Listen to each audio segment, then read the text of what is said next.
적 한 번 산책하다 보면 어김없이 생각나는 얼굴, 반짝이는 별을 모아 그리는 그런 사람.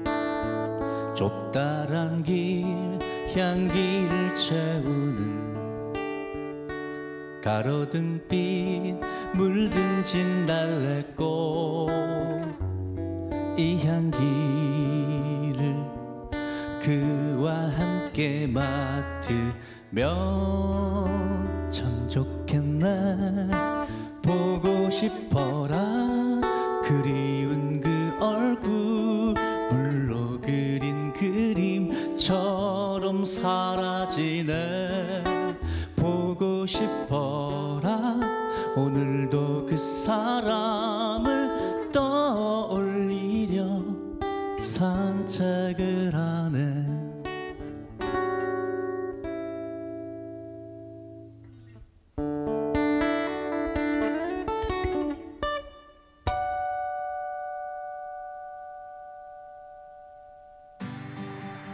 안녕하세요. 반갑습니다. 반갑습니다. 네, 청산리 대첩 100주년 특집 토크 콘서트 2020 백야를 만나다, 이곳 홍성 백야 김좌진 장군 생가 현장에서 오늘 가수 이한철 씨와 함께 진행을 맡게 된 MC 조민경입니다. 반갑습니다. 아니, 방금 전에 불러주신 노래가 산책이라는 노래잖아요. 노랫말이 너무 예쁘던데 소개 좀 해주시죠. 네, 이 노래 산책은 누군가 그리운 사람을 떠올리면서 걷는 그 산책을 노래한 곡인데요. 오늘은 여기가 김좌진 장군의 생가잖아요. 그래서 네, 맞습니다. 김좌진 장군을 떠올리면서 한번 불러봤습니다. 객석을 가득 메운 풀벌레들과 함께. 또 VIP석에 귀뚜라미들이 계시는데요. 네, 소리가 좋네요. 귀뚜라미는 지금 현재 비대면으로 저희와 함께 하고 있습니다. 아니, 이한철 씨의 노래에 대한 제가 이 답가 같은 개념으로 이곳에 어울리는 시를 제가 한 수 준비를 해봤습니다. 읽어드릴게요. 기대되는데요? 한번 네. 들어보시겠어요? 좋습니다.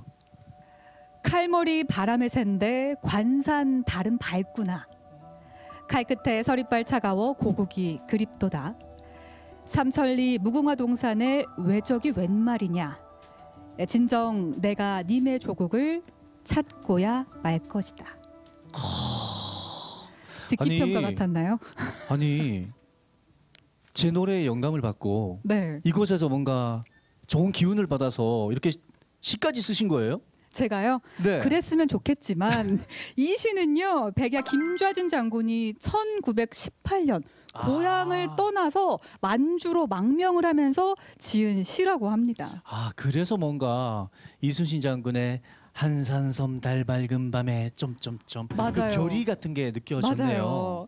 그리고 김좌진 장군이 이 시를 짓고 나서 2년 뒤에 1920년에 바로 그 청산리 대첩을 승리로 이끌었다고 합니다. 그 청산리 대첩이 제가 알기로 그 시절에 우리 민족의 자긍심을 아주 높게 끌어올린 그런 큰 사건이었는데요. 네. 김좌진 장군 하면 대체로 다 청산리 대첩을 이끈 장군, 맞아, 장군 이렇게 이렇게만. 기억을 하는데 이 외에도 여러 가지 이면의 모습들 많이 있다고 하더라고요. 그렇다고 하더라고요. 그래서 제가 오늘 그런 다양한 많은 이면의 이야기들을 소개해 주실 분을 한번 모셨거든요. 누군지 궁금하시죠? 너무 궁금합니다. 청산리 전투 100주년 특집 특곡 콘서트 2020 백야를 만나다. 오늘의 주인공입니다. 역사연구가 심용환 교수님을 모시겠습니다.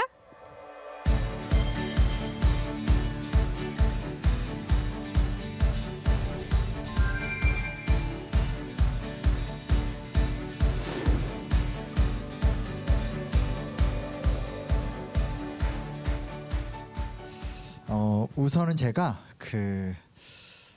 김좌진 장군의 청산리 대첩의 배경, 시대 상황에 대한 먼저 얘기를 말씀드릴게요. 오늘 사실은 이제 그냥 통상 역사 강연이면 차분하게 시작을 할 텐데 또 아주 뭐라 할 수 있을까요? 그러니까 1차적으로 아름다운 고택에서 또 이한철님의 너무나 여심이 아니라 남심을 녹이는 노래를 듣고 나서 이야기를 해야 되니까 약간 기분이 센치해지는 부분이 있긴 한데 생각해 보면 좋을 것 같아요. 그러니까 뭐라고 할 수 있냐면 1910년에 우리나라가 사라지잖아요. 조선이라는 나라가 식민화가 되게 되는데 1910년 조선이 사라지기 전에도 가을엔 이랬을 거예요.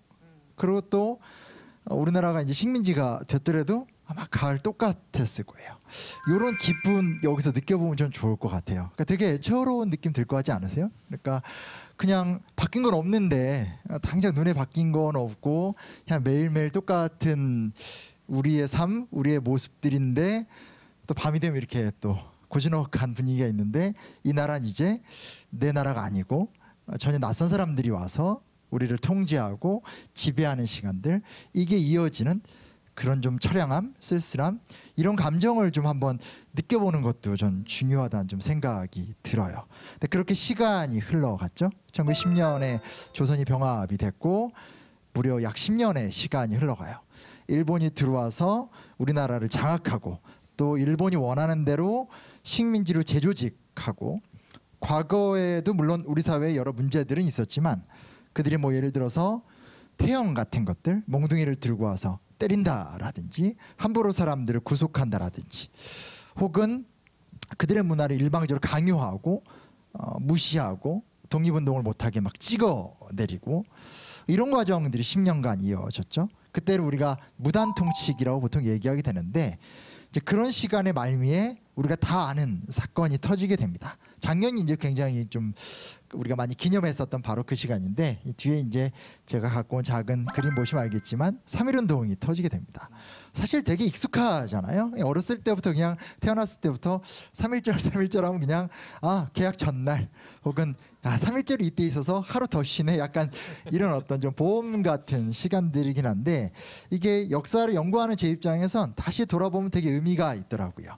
3월 1일 날 이제 이 운동이 터지게 되고 3월 달부터 4월 달까지 그 당시 여러 기록들, 일본 경찰 측 기록들을 보게 되면 적게는 한 100여만 명, 그리고 많게는 200에서 250만 명 정도가 서울을 비롯해서 전국 주요 도시에서 다 들고 일어났고, 뭐 꼭 도시가 아니더라도 이렇게 중요하지 않은 이렇게 장터에서도 이제 막 폭발적으로 사람들의 목소리가 쏟아져 나오게 되고, 그 당시 우리나라 인구가 한 1,500만에서 1,800만 정도거든요. 그러면 한 200만이 나왔다는 얘기는 사실상 그쵸, 거의 모든 사람들이 뛰쳐나왔다라고 볼 수 있어요. 그래서 그 열기 속에서 그냥 싹 묻히는 것이 아니라 그 열기 과정 속에서 4월 달에 우리가 잘 알고 있는 대한민국 임시정부가 만들어지게 됩니다. 이게 이제 대한민국 임시헌장이라고 그래서, 나라가 세워지려면 헌법이라는 게 있어야 되잖아요. 근데 실제로 3.1운동의 여파 속에서 전 세계에 존재하던 독립운동가들이 모이게 됩니다. 상하이에 모이게 돼서 그들이 임시정부를 선언하고 선포하게 되는데, 정부를 선포하게 되려면 사실 헌법이 있어야 되니까 10개 조의 임시헌장이라는 걸 발표합니다. 그중에 1조 한번 읽어주시겠어요? 대한민국은 민주공화제로 한다. 네, 이렇게 넉넉히 제 얘기만 들으시면 안 되고요.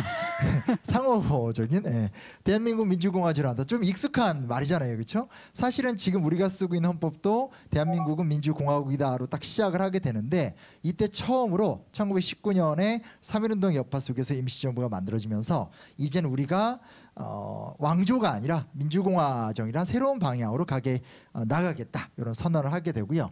이왕이면 3조도 같이 좀 읽어주십시오. 대한민국의 인민은 남녀, 귀천 및 빈부의 계급이 없고 일체 평등하다. 네, 이것도 굉장히 좀 멋있는 말이죠. 느낌 어떠세요?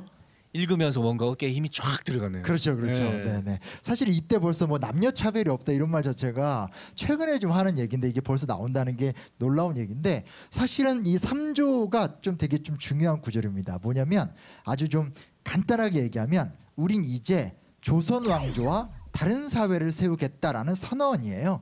그래서 이 1조와 3조가 우리가 좀 주목해서 볼 수 있는 부분은 뭐냐면, 3조에서 우리는 남녀, 귀천 및 빈부의 계급이 없고 일제 평등하다. 즉 조선이라고 하는 우리가 500년간 살아왔었던 그 삶의 터가 아닌 새로운 사회를 설계해야 되는데, 그 새로운 사회에선 남성과 여성이 동등하고 신분제라는 것이 존재하지 않고, 그리고 경제적이나 사회적으로 봤었을 때 굉장히 좀 균등하고 모두가 좀 행복한 세상을 만들어 보겠다. 그 핵심은 민주공화정이다. 이런 비전을 선포한 거니까 좀 놀랍지 않으세요? 저는 사실 이 얘기를 되게 많이 하고 작년에 특히 100주년이었기 때문에 그 무슨 앵무새처럼 전국을 돌아다니면서 계속 같은 얘기를 했는데 얘기를 할 때마다 조금 놀라워요. 왜냐하면 500년간 우리가 왕조 사회에서 살았고 딱 망한 지 10년밖에 안 됐고 사실은 3.1운동의 결정적인 배경이라는 건 고종의 죽음이라는 사건이 있었었는데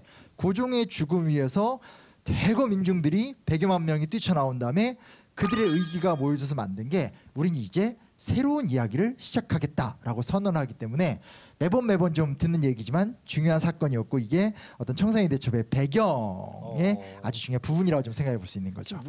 자, 이런 흐름에 사실은 먼저 부응한 사람들이 있어요. 그게 뭐냐면 딱 봐도 우리나라가 아니죠. 해외에 계신 분들이에요. 사실 이게 되게 애처로운 이야기인데 우리가 알다시피 조선왕조가 일본과의 어떤 싸움 속에서 무너진 것도 있지만 예전에 우리가 학교에서 배웠던 역사 공부 혹은 사극 같은 거 이렇게 생각해 보시면 이런 거 있잖아요. 정조가 죽은 다음에 막 세도 정치가 심해진다라든지 여러 사회가 문란해지는 과정 속에서 어떻게 하면 생존을 도모할까? 이게 굉장히 컸던 문제였었고요. 그중에 제일 편했던 게 뭐냐면 결국은 이 조선에서 살면 쉽게 말해서 지주의 포갑이 너무 심하니까 이주를 하자는 거예요. 뭔가 좀 자유와 기회를 찾아서. 그래서 제일 편한 거는 우리가 잘 알고 있는 만주 쪽, 간도 쪽으로. 그래서 평안도 분들은 예를 들어서 서간도 쪽으로 간다라든지 함경도 분들은 북간도 쪽으로 간다라든지 이렇게 이주를 하게 됩니다. 굉장히 많이 가셨죠. 그래서 실제로 요 시기만 하더라도 최소한 40만에서 80만 정도의 사람들이 이주를 해서 농사를 지었고 또 연해주 쪽으로도 갔고 더 재밌는 사실은 이제 갔는데 이게 아시다시피 우리가 지금 이곳이나 한반도 남부는 굉장히 그래도 땅이 좋고 벼농사 짓기 좋잖아요. 근데 만주만 하더라도 굉장히 좀 겨울 되면 되게 춥거든요. 그래서 대부분 다 벼농사였는데 한국 사람들이 보통이 아닙니다. 가서 막 소를 막 채찍질을 하면서 이곳에 적합한 벼농사를 성공을 짓고 하니까 사실은 청나라 사람들이 보기에도 특히 연해주 쪽 같은 경우는 러시아 사람들이 보기에 이거를 그 중국한테 어떻게 이렇게 강제로 뜯어낸 땅이긴 한데 러시아 사람들 거의 안 살았거든요. 근데 우리나라 사람들이 와서 막 농사를 지으니까 대단하네 하면서 이렇게 땅도 주고 이렇게 하면서 여기 굉장히 많은 사람들이 정착을 해요.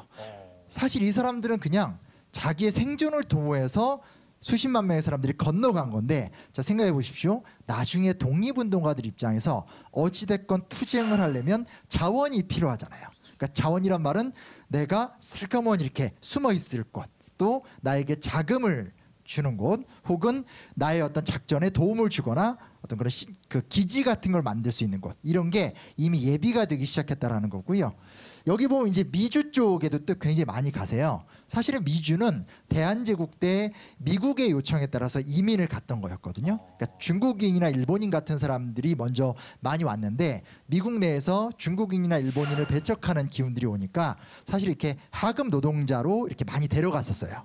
근데 어찌됐건 상대적으로 미국에 있으면 미국은 이 당시에 민주공화국이니까 한인들 간에 커뮤니티를 구성하기에 되게 좋고, 그리고 이런 거 있잖아요. 굉장히 차별받으니까 우리끼리 이렇게 똘똘 뭉치게 될 수밖에 없죠. 그래서 미주에 있는 한인들이 대한인 국민회 같은 단체들을 많이 만들고 이 한 달에 받는 월급을 일부 계속 쪼개서 성금으로 많이 만들어요. 그리고 이 미주 지역에서 배출한 엘리트들이 굉장히 많이 나타나게 되는데 그분들이 누구냐면 이름만 들어도 아십니다. 우남 이승만, 도산 안창호. 느낌이 딱 왔죠, 그렇죠? 우리나라 최초의 임시정부 초대 대통령, 그리고 실제로 한국의 독립운동에 가장 중요한 역할을 했다고 하는 도산 안창호 같은 사람들이 대부분 다 이 미주 지역에 있는 사람들의 후원을 받아서 독립운동을 할 수 있었던 과정들이거든요. 자, 이렇게 되면 대강 느낌 오시죠? 준비가 됐습니다. 1919년에 3.1운동과 임시정부가 만들어지게 되고 분위기가 굉장히 좋아지죠. 이제 우리가 뭔가 해볼 수 있다. 한편에선 외교지만 한편에선 우리 스스로 독립전쟁을 준비해야 된다라고 하면서 독립전쟁론이라는 것을 선포하기 시작을 해요. 그럼 결국은 독립전쟁 어디서 할 수 있어요? 상하이 같은 데서 사실은 외교 독립이 괜찮잖아요. 외국에 막 특사들이 오는 데니까. 미주는 성금을 지원하기 좋은 거지 사실은 직접적인 무장투쟁을 못하죠. 남아있는 곳은 국내로 진격하기 좋은 곳, 혹은 국내에 있는 그러니까 압록강과 두만강 일대에 있는 일본군을 유인해가지고 타격을 주기에 좋은 곳 이곳이 이제 우리가 잘 알고 있는 봉오동, 청산리 뭐 이런 곳이라 좀 볼 수 있습니다.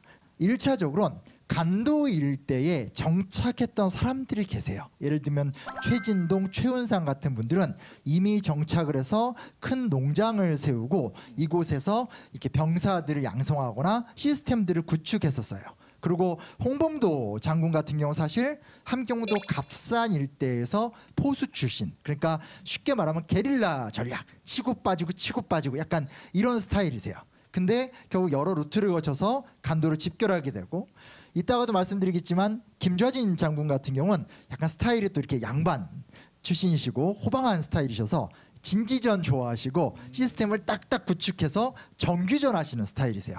모여들게 되면서 우리가 진공전을 하는 것도 좋은데 유인전도 좀 적절하게 해보자라고 하면서 먼저 일단 압록강이나 두만강을 살짝 건너 올라가서 넘어가서 그 일본군 초소들을 격파하고 옵니다. 그 일본군 입장에서 열받잖아요. 왜냐하면 생각해 보십시오. 화력과 무기가 비교가 안 돼요. 이거는 뭐 아예 비교가 될 수 있는 상황이 아니죠. 근데 번번이 좀 당해요. 그러니까 짜증나니까 치고 올라갔다가 당하게 되고 이런 어떤 그런 좌충우돌하는 과정들이 생기게 되는데, 그러다가 결국은 월강 추격대대라고 그래서 한 500~600명 정도 되는 일본군이 넘어가서 봉오동 일대에서 독립군을 박살내겠다고 쳐들어갔다가, 이거 우리가 영화에서 막 되게 멋있게 묘사가 됐잖아요, 그렇죠? 최근에 개봉됐잖아요. 그렇죠. 그건 약간 영화에서 막 갑자기 무슨 저기 유해진 씨가 청룡 언월터 같은 거 들고 나와서 막 이렇게 찔러 죽이기도 하고 했지만 실제로 이제 총으로 싸웠던 전투인데 승리를 거둡니다. 근데 그 전투에서 승리를 거두니까 일본군이 쉽게 말하면 약이 바짝 오른 거예요. 왜냐하면 현실적으로 질 수가 없는데 우리가 왜 졌을까? 이왕 이렇게 된 김에 그러면 아예 밀고 들어가서 독립군 기지를 박살내버리자라고 하면서 청산리 대첩 직전 상황에서 훈춘 사건이라는 사건을 조작합니다. 두만강 일대에 훈춘이라는 지역이 있는데 이제 그 지역으로 이제 마적대한테 돈을 준 다음에 마적대가 와가지고 훈춘 일대 일본군 초소를 부셔요. 그러니까 돈을 주고 사건을 일으킨 거죠. 요걸 빌미로 해서 한 4,000~5,000명 정도 되는 2개 사단급 되는 병력을 끌고 넘어와요. 왜냐하면 이건 청나라니까 남의 나라니까 남의 나라에 대규모의 군사작전을 한다라는 건 외교권이 걸린 문제거든요. 그러니까 이제 사건을 조작한 거죠. 그래서 사실 우리가 알고 있는 것과 조금 다르게 청산리 대첩은 애초에 후퇴하던 과정이었어요. 왜냐하면 상대가 너무나 군세가 막강했었고 이 군대를 상대하려면 계속 지속적으로 유인전을 펼치면서 일본군의 간격을 좀 떨어뜨려 놓고 또 지치게 만든 다음에 특정한 곳에 가서 공격을 해서 경멸을 시켜야 된다라는 전략이었었는데, 문제 뭐냐면 속된 말로 독이 바짝 올라 있었던 상태였었기 때문에 계속 이제 백두산 뒤쪽으로 청산리 일대로 계속 유인전을 펼치는데 일본군이 예상보다 굉장히 빠르게 온 거예요. 그러니까 이제 쉽게 말하면 추격을 따라 잡히게 된 거죠. 근데 그동안 오랫동안 어떤 연합작전 같은 것들에 굉장히 익숙해 있었던 상태였었고 이곳 주변 지형들을 굉장히 좀 잘 알고 있는 상황이었었기 때문에 청산리 일대에서 약 6일간의 전투 속에서 대승을 거두게 되는 거죠. 그래서 일본군 한 2,000여 명 이상의 사상자를 내게 되고 나머지 부대들도 패퇴시키는 사건이 이때 발생하게 된 게 우리가 잘 알고 있는 청산리 대첩이라고 할 수 있습니다. 사실은 이 당시엔 공군이 있는 것도 아니고 대량학살 무기가 있는 게 아니고 기껏해봤자 소총이나 기관총 그리고 대포인데 대포는 워낙 이쪽 지형이 험하기 때문에 많이 사용하지 못하고 하니까 거의 이제 아주 그 지형 지물을 이용해서 유격전 같은 활동들을 이렇게 해나가는 과정이었기 때문에 2,000명 정도가 사상자가 났다는 건 정말 대패를 했던 거고, 그 배경에는 결국 수많은 조선 민중들의 후원 같은 것들이 있었다는 것들이 굉장히 많이 나와요. 그러니까 예를 들면 농사 짓고 있다가 이제 군대가 일본군이 오는 모습을 보면 아들한테 슬쩍 알리면 아들이 막 뛰어가서 정보를 준다라든지, 혹은 간신히 고개를 넘고 군대를 추스리고 있으면 그 지역의 민중들이 밥을 갖고 와서 이렇게 주면 먹고 기운을 차리고 싸운다라든지 하는 정말 이게 어떤 그 민중과 독립군의 상호작용을 통한 승전이었다는 것도 우리가 좀 절대 놓치면 안 될 것 같습니다.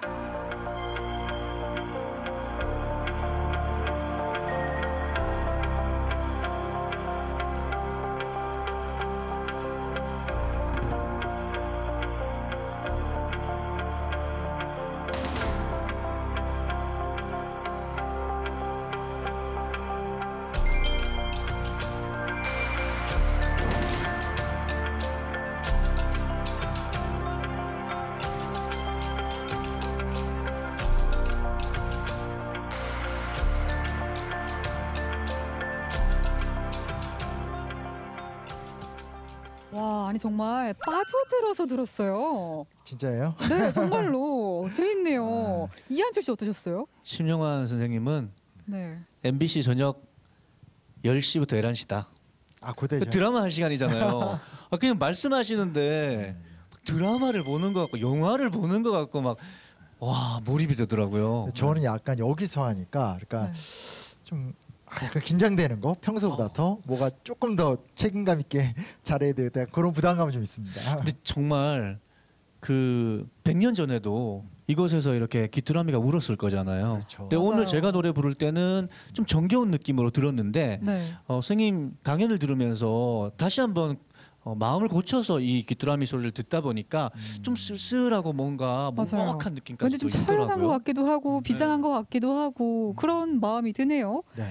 흥미진진하게 들었는데 아마 시청자 여러분들도 그렇게 느끼시지 않았을까 싶은데 요 흥미진진한 이야기가 이곳 김좌진 장군 생가, 김좌진 장군 말고 이한철 씨께도 하나 있다고 하던데 제가 들은 게 있거든요. 제가요? 네, 뭔지 직접 말씀해 주시죠. 저희 그 외증조부께서 서장자 환자 쓰시는데요. 네. 그 독립운동을 하셨었습니다. 그래서 대구 달성 지역에서 네. 독립운동 자금을 마련해서 보내기도 하고 또 의병 활동을 하는 분들의 가족을 또 돌보시기도 하고 뭐 임시정부 이시영 선생 그러니까 우리나라에서 초대 부통령 하셨고요. 최근에 이제 그 또 다른 노블리스 오블리주의 전형이 되는 이회영 일가 그러니까 자기 전 재산을 털어서 신흥무관학교 세웠던 그분하고 이제 소통을 하시면서 자금을 이제 융통하시기도 하고 전달하시기도 했고 국내에서 아무튼 또 그런 방금 말씀하신 것처럼 활동 많이 했던 걸로 아는데 진짜로요? 아 죄송합니다. 아유 이거 제가 아니 확실히 이 뼈대 있는 가문이셔서 그런지 활동 반경도 이런 활동도 많이 하시는 것 같아요. 열심히 음악 활동하고 있습니다. 네. 저는 예전에는 음악하면서 그냥 오선지 안에서 음표 달아져 있는 것 안에서 답을 찾으려고 했는데 좀 최근 들어서는 사회의 어떤 역할을 할 수 있는 음악으로서 좀 좋은 노래들 많이 발표해야겠다 이런 다짐을 하게 됩니다. 네, 노래 한 곡 더 준비를 해주셨죠. 어떤 노래인지 궁금한데 어떤 노래인가요? 이번에 준비한 곡은 윤동주 시인의 별에는 밤 그 시에다가 노래를 붙인 곡인데요. 별을 한번 세어보는 그런 마음으로 불러보겠습니다.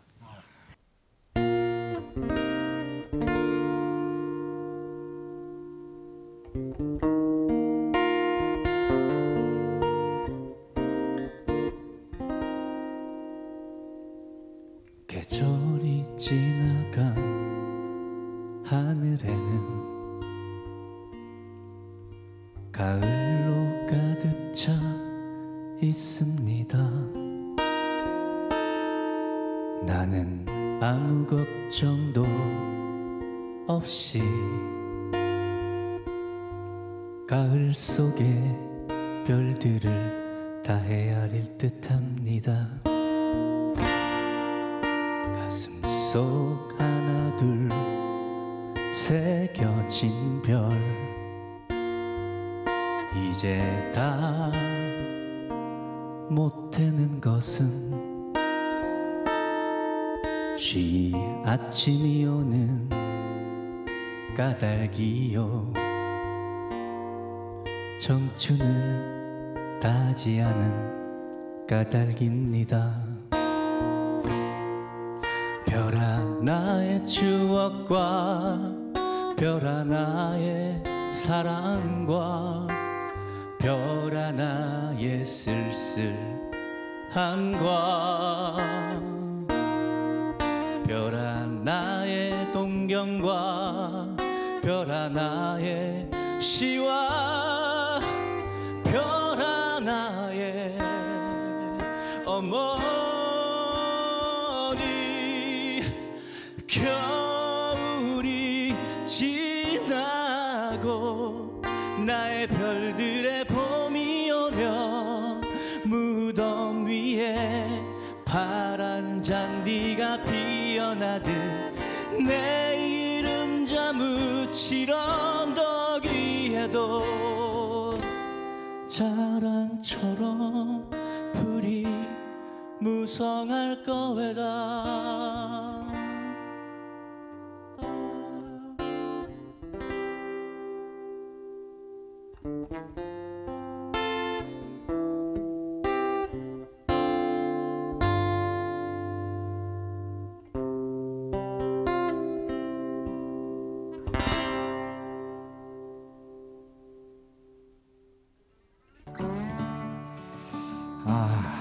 노래 너무 잘 들었고요.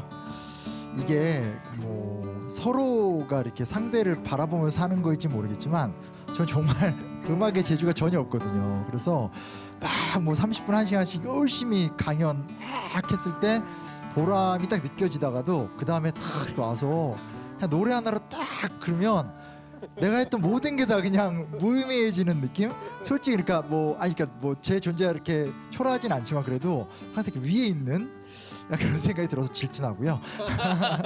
제가 좀 준비한 두 번째 이야기는 김자진 장군에 대한 이야기를 좀 하려고 하는데요. 사실은 김자진 장군 하면 너무 그 청산이 대첩 그냥 딱 등치되어 있잖아요. 근데 조금은 인간 김좌진 그리고 좀 그 시대의 김좌진에 대한 얘기를 해보도록 할게요. 혹시 이제 퀴즈 이런 거 내면 부담스러우시죠? 1905년 무슨 해일까요? 을사조약. 그렇죠, 그렇죠. 맞아요? 네, 맞습니다. 네, 까먹었어요. 지금 그렇죠. 땀이 나는데. 네. 이번엔 더 어려울 텐데 혹시 1907년에 무슨 일이 있었는지 아시나요? 이건 사실 틀려도 괜찮습니다.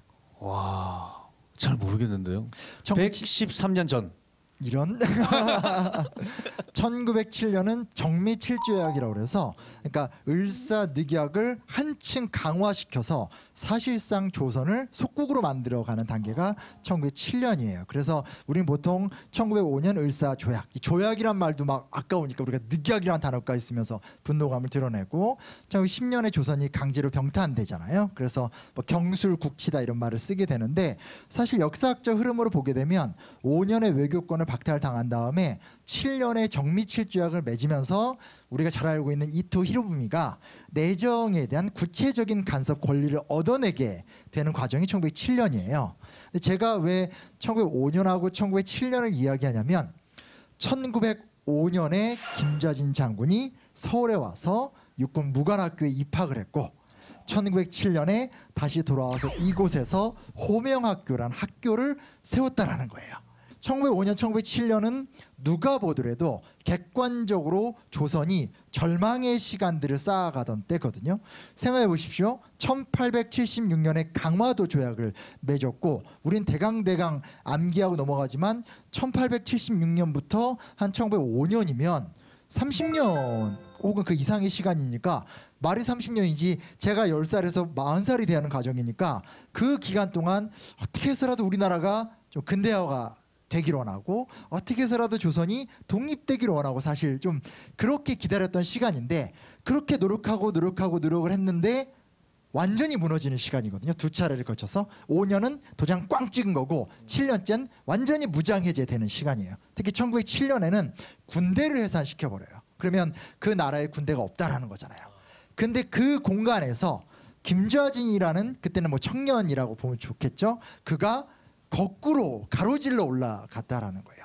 늑약이 맺어지더라도 나는 이 민족을 위해서 무언가를 해야 되겠고 그리고 다시 7년에 소위 말하는 조선의 중심부가 무너지고 있었을 때 다시 고향으로 돌아와서 이곳에서 애국개몽 운동을 열었다라는 건 이건 좀 감정적이고 저는 감각적으로 느꼈으면 좋을 것 같아요. 사실은 그렇잖아요. 우리가 자꾸 이 역사 이야기하면 뭐 외우게 시키고 몇 년을 뭐 했고 또 조금 나쁜 습관은 뭐가 있냐면 업적 위주로 외우게 시키는 것도 있거든요. 뭐 안중근 의사, 이토 히로부미 뭐 사살, 뭐 그리고 뭐 윤봉길 의사 홍콩공원 폭탄 투척 자꾸 이렇게 외우는 경우가 있는데 그게 아니라 김좌진이란 한 개인의 인생으로 딱 들어갔었을 때 공적인 사회에서의 1905년과 7년이라는 엄청나게 억압적이고 패배와 절망의 분위기 속에서 그가 이렇게 내딛는 과정이라는 게 참 쉽지 않았을 것 같기도 하고 그리고 굉장히 용기 있는 결단이었을 것 같아요.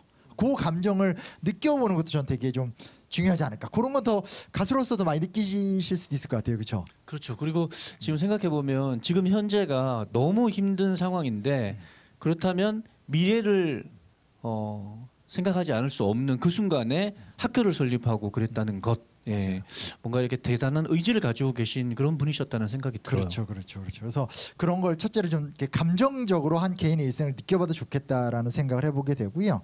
그다음 이게 있습니다. 조금 덜 알려진 사실인데 학교에서는 그냥 의병항쟁 훌륭하다 이렇게 배우죠. 또 한편에선 애국계몽 운동이라고 해서 뭐 학교나 병원을 세워서 실력을 기르는 거 훌륭하다 이렇게 배워요. 근데 이게 중요한 게 뭐가 있냐면 당시에는 의병 활동하시는 분들하고 애국계몽하는 분들하고 사이가 안 좋았어요. 이거 좀 중요한 부분이에요. 보세요. 나라가 망해가요. 지금 당장 누가 봐도 나라가 망해가요. 그러면 여기서 무엇을 할 것인가 이런 질문을 할 수 있잖아요. 근데 크게 두 가지 흐름이 나타난 건데 하나는 뭐냐면 우리는 임진왜란 때도 누가 싸웠냐. 왕이 도망가고 정규군이 없어도 양반들, 노블리스 오블리주겠죠. 자기의 가산을 털어서 군대를 만들어서 싸워낸 민족이다. 이게 의병 정신인 거거든요. 뭐 홍위 장군, 곽재우 같은 게 대표적인 이야기잖아요, 그렇죠? 이게 의병항쟁의 정신이에요. 그래서 사실은 의병을 하셨던 분들은 자기의 가산을 털고 조직을 만들어서 치열하게 무장투쟁을 해서 빨리 몰아내자라는 주의자들이에요. 근데 이런 사람들은 주로 어떤 분들이 많냐면 삼남 지방 사람들. 삼남이란 말은 충청도, 전라도, 경상도. 그러니까 아주 쉽게 얘기하면 양반들이 많아요. 왜냐하면 양반들 입장에선 조선은 내 나라잖아요. 그렇죠? 양반은 어찌됐건 기득권층이기 때문에 내 나라고 재산도 좀 있고 특히 어떤 성리학적인 세계관이 있었기 때문에 그런 소위 말하는 외놈들의 발호를 용납을 안 하는 거예요. 근데 저쪽 북쪽 있죠. 평안도 쪽, 함경도 쪽. 이쪽은 애국계몽 운동이 굉장히 번성했었어요. 이쪽은 조선왕조의 중심지가 아니에요. 예전에 혹시 막 상도 이런 거 기억나세요? 그 드라마나 소설 같은 거? 무슨 개성상인, 뭐 평양상인 이런 상인들 있잖아요. 대부분 다 상인들은 주로 평안도 쪽 사람들인데 생각해 보십시오. 조선시대 때 상인은 농민보다도 못한 존재잖아요. 사농공상이니까. 무슨 얘기냐면 주로 평안도 쪽이나 황해도 쪽 사람들은 조선 왕조랑 이해관계가 낮아요. 약간 비주류들. 그렇기 때문에 이 사람들은 왕조를 당장 어떻게 구원해내는 것보다도 민족을 살리는 게 중요한 거고 그러려면 자꾸 성급하게 싸움을 일으키는 것이 아니라 조금 객관적으로 좀 차갑게 얘기하면 어차피 싸워도 질 테니까 무력의 차이가 크니까 그러니까 학교를 세우고 병원을 세우고 여러 노력을 하면서 좀 힘을 기르자라는 입장이 강했어요. 그럼 이제 논쟁의 척도가 마련되는 거잖아요. 한쪽에선 야 지금 당장 준비가 안 됐는데 왜 싸우려고 그래? 이게 나오는 거고 한편에서 그러면 지금 당장 무너지고 있는데 안 싸우자는 얘기야? 해결되지 않는 논쟁이 심각해지는 거고 이게 약간 나쁘게 얘기하면 지역 갈등도 생기게 되는 거죠. 저 남도의 저 기득권층들 이렇게 얘기할 수도 있고 반대편에선 아우 저것들 원래도 근본 없는 것들 대강 이해가 되시죠. 이게 사실은 어떤 그 김자진 장군이 청년에서 장년으로 성장하는 과정에서 목도했던 현실이에요. 근데 여기서 우리가 조금 주목해 볼 수 있는 게 뭐냐면 앞 얘기랑 이어지게 되는 건데 그가 우리는 마지막만 기억하고 있잖아요. 그 소위 말하는 이 청산리 대첩에서의 영웅. 그런데 한편에서 뭐가 있냐면 그가 1907년에 이곳에 와서 주변의 양반들, 안동, 김씨 이런 양반가들을 설득해서 호명학교를 세웠다라는 게 되게 주목해 볼 만한 부분인 거예요. 자, 아주 러프하게 얘기하면 양반이잖아요. 양반은 쉽게 말하면 기득권층이잖아요. 그렇다면 기득권의 논리라는 게 있잖아요. 그 기득권의 논리라는 건 우리가 이 사회의 주인인데 저것들이 이게 들고 일어나서 싸우는 게 편하잖아요. 근데 그걸 넘어서기 시작했다라는 거예요. 그래 그것이 맞긴 맞는데 지금의 객관적인 상황을 봤었을 때 구체적으로 준비가 안 돼 있고 실력이 부족하고 교육 수준이 낮고 무엇보다 어떤 그런 근대 교육 같은 것들이 별로 안 돼 있고 당시 좀 심각했었거든요. 그러니까 예를 들면 이런 거 있어요. 요즘에 이제 우리가 팬데믹 되게 좀 두려운데 조선 시대 때도 병은 쥐가 옮긴다고 생각을 했었어요. 그럼 이건 나름대로 굉장히 좀 객관적인 생각이거든요. 근데 생각해 보세요. 쥐가 병을 옮기면 어떻게 하면 되겠어요? 쥐를 잡아야 된다고 우린 다 생각하죠. 근데 조선시대 때는 쥐를 잡지 않고 쥐의 천적이 뭐죠? 고양이잖아요. 그럼 집 앞에다가 고양이 그림을 걸어놨어요. 황당한 표정을 지을 수밖에 없는데 무슨 얘기냐면 쥐가 병을 옮긴다, 쥐가 역병의 근원이다까지는 과학적 사고를 했는데 이걸 어떻게 대응할 것인가에 대해서 쥐를 잡거나 뭐 이렇게 해서 방역을 지킬 생각을 못했던 거예요. 그래서 그냥 이렇게 고양이 그림을 그려놓거나 아니면 무당한테 가서 푸닥거리하는 정도였었어요. 즉 객관적으로 봤었을 때 너무나 소위 말하는 근대 의학이라든지 근대화된 사회 변화에 대해서 못 따라가고 있다라는 것이 정확하게 보였다라는 거거든요. 그래서 우리가 그냥 김좌진 장군이 호미학교를 세웠어요. 야 대단하네. 이렇게 전 생각하면 안 된다고 생각해요. 그가 남도의 문화 속, 그러니까 삼남지방의 양반의 기풍의 문화를 가졌던 사람이 서울로 유학도 가고 시대 흐름을 읽는 가운데 단순한 의병 투쟁만으론 안 되겠구나라고 하면서 그가 의병 정신을 포기한 건 절대 아니지만 교육을 하고 근대 문물을 받아들이겠다는 의지적인 노력을 했다라는 걸 우리가 좀 주목할 필요가 있어요. 근데 되게 멋있는 게 뭐냐면 사람이 바뀌어간다라는 거예요. 저는 이게 김좌진의 인생을 통해서 되게 느껴지게 되는 건데, 자, 사람이라는 게 자기 문화라는 게 있잖아요. 태어날 때부터 양반이에요. 교육 되게 잘 받았어요. 그리고 이 주변 지역에서 존경받던 분이에요. 근데 이분이 한번 해보니까 자기를 깨어나가기 시작해요. 그러니까 부셔나가기 시작해요. 이분이 그 다음에 과정을 보면 의병정신이나 무장투쟁을 포기하지 않아요. 뭐 하나에 빠졌다고 해서 기존 것을 멸시하는 스타일이 아니라 광복단에 참여하면서 무장투쟁을 계속 이어가게 되는데 이제부터는 같이 가게 되는 거죠. 한편에선 애국계몽, 실력을 기르는 흐름과 한편에선 독립전쟁을 하는 흐름을 같이 만들어나게 되는데 문제는 뭐냐? 광복단이라는 단체가 표방했던 정신이 아까 제가 얘기했었던 공화주의, 조선의 국왕을 섬기는 어떤 그런 그 당시 복벽주의라는 말을 썼는데 그런 왕조 중심의 세계관이 아니라 대표를 뽑고 새로운 민주공화국을 만들자라는 게 광복단에서 제일 처음 나타나고 임시정부에서도 강령으로 들어가요. 근데 보세요. 조선은 신분제 사회잖아요. 나는 조선에서 태어났고 조선의 기득권층으로 태어났어요. 그런데 나라를 살리겠다고 좋아, 근대 문물을 받아들이겠어. 여기까지만 해도 사실은 좀 혁신적인 행동을 한 거잖아요. 근데 그게 아니라 내가 원래 기득권층이었는데 그딴 거 필요 없어. 이제 우리가 새로운 나라를 세우는 데 있어서는 모든 구성원이 양반 쌍놈 구별 없고 똑같이 해서 새로운 시스템과 조직을 만드는 새로운 나라를 설계해야 돼. 이런 생각을 한다는 게 쉬울 것 같으세요? 어려울 것 같으세요?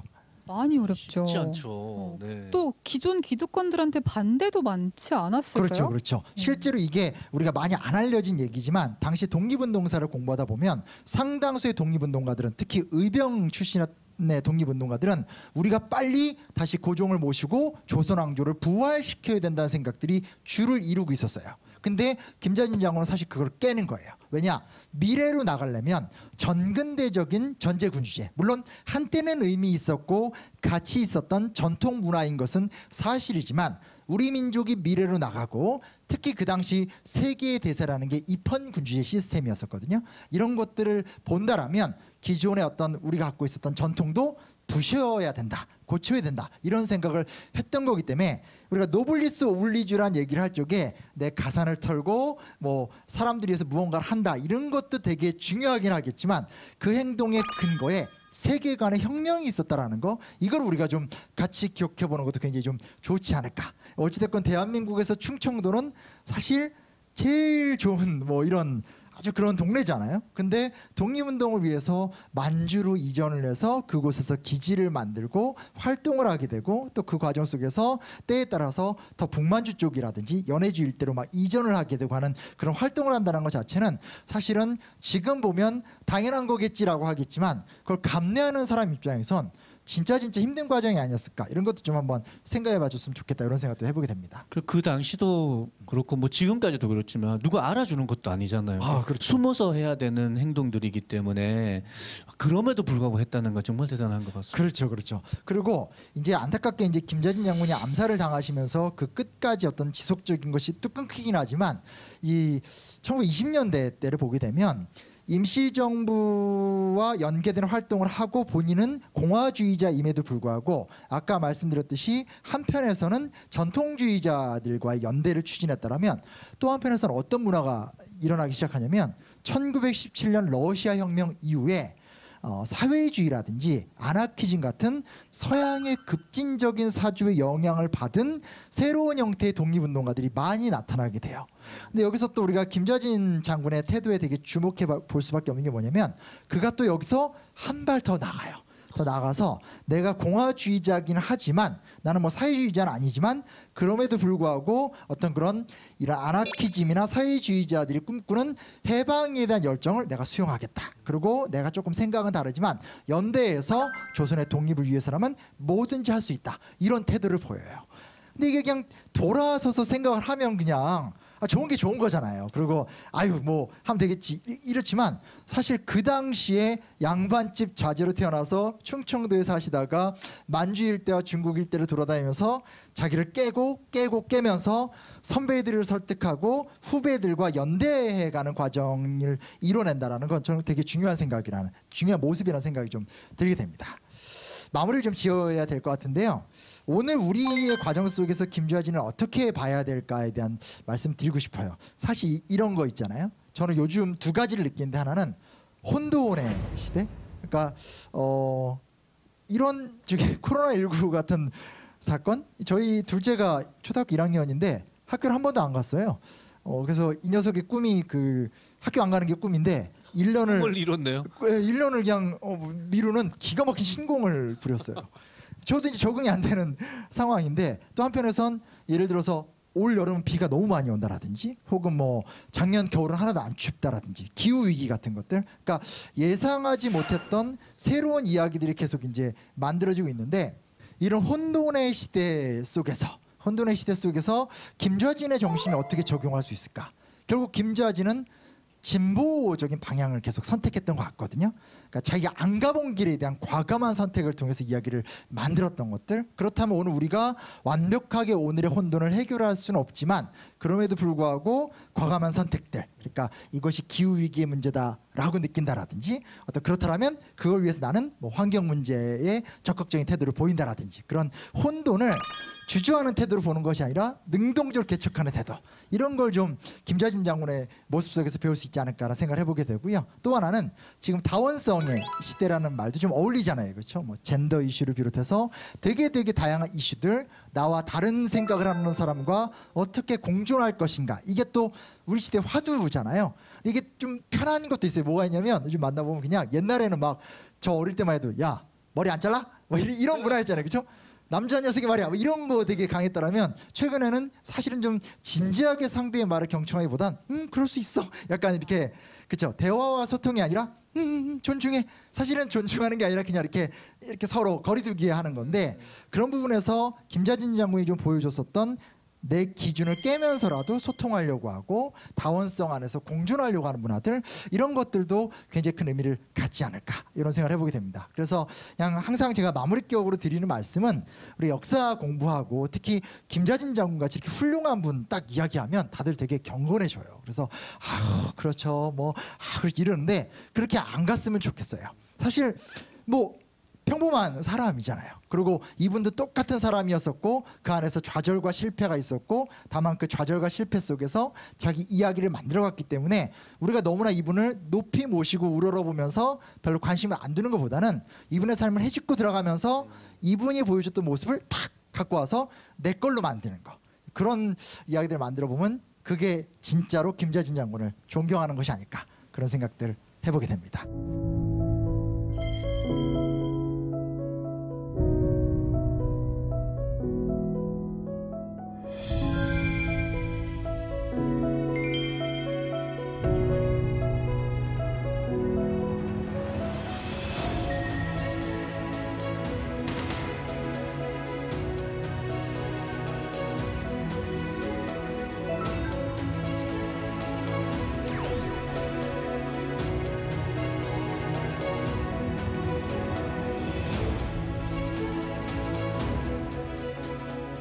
와, 강연 정말 잘 듣고 왔습니다. 너무 좋았습니다. 아이, 감탄이 저절로 나오는 명 강연이네요. 네.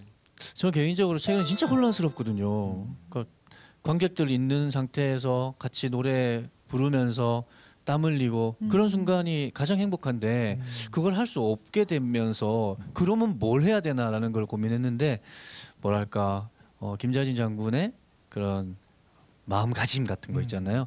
혁신하고 또 혁신하고 또 깨어나가는 그 혁신의 맛이라는 거, 그 맛을 알고 계시는 거잖아요. 그 그렇죠. 맛은 어떤 맛일까, 그게 무엇일까라는 생각을 강연 들으면서 계속했어요. 그래서 오늘 강연 마치고 집에 가서도 또 내일 아침에도 음악으로서 할 수 있는 그런 혁신의 모습들을 계속 한번 떠올려 봐야겠습니다. 네, 이렇게 이한철 씨뿐만 아니라 또 요즘 많이들 힘든데 우리 청년들 힘들잖아요. 우리 청년들한테는 어떤 메시지로 좀 해석을 해서 드릴 수 있을까요? 되게 어려운 질문인데요. 이건 있습니다. 그러니까 역사 공부하는 게 청년들한테 힘이 된다고 저는 생각해요. 그러니까 이렇게 자꾸 우리 너무 각박해지잖아요. 그러다 보니까 취업 준비하고 자격증 따고 거기에 매몰되면서 되게 점점 초라해지는 것 같아요. 근데 이런 공부를 하면 내 안에 에너지도 생기고 또 한편에선 이렇게 가다가 방금 이제 보여주셨던 것처럼 새로운 어떤 아이디어가 생겨서 거기서 그만의 또 이야기를 펼칠 수 있기 때문에 그냥 제가 드리고 싶은 건 자꾸 힘들다고 위축되지 마시고 역사 이야기를 삶의 지혜를 얻는 과정으로 많이 활용하시고 응용하셨으면 좋겠다. 그런 생각을 말씀 전하고 싶습니다. 네. 오늘 이 자리를 이한철 씨 노래로 마무리를 지어보려고 하는데요. 네. 마무리하기 위한 노래 어떤 거 준비해 오셨죠? 강연을 들으면서 이 노래 불러야겠다 다짐하게 됐는데요.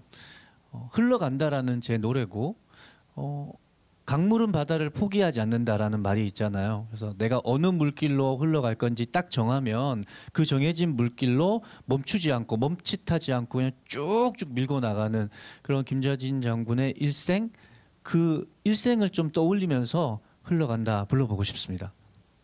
우리 사회가 나아가야 할 방향 그리고 개인의 삶이 나아가야 하는 방향이 그 어느 때보다도 엄중해야 할 때인 것 같습니다. 바로 이 백야 김좌진 장군의 삶이 좋은 표상이 되지 않을까 싶은데요. 이곳 홍성 백야 김좌진 장군의 생가에 전해드릴 이야기는 여기까지입니다. 가수 이한철 씨의 무대로 오늘 이야기 마무리 지어보겠습니다. 여러분 고맙습니다. 고맙습니다. 고맙습니다.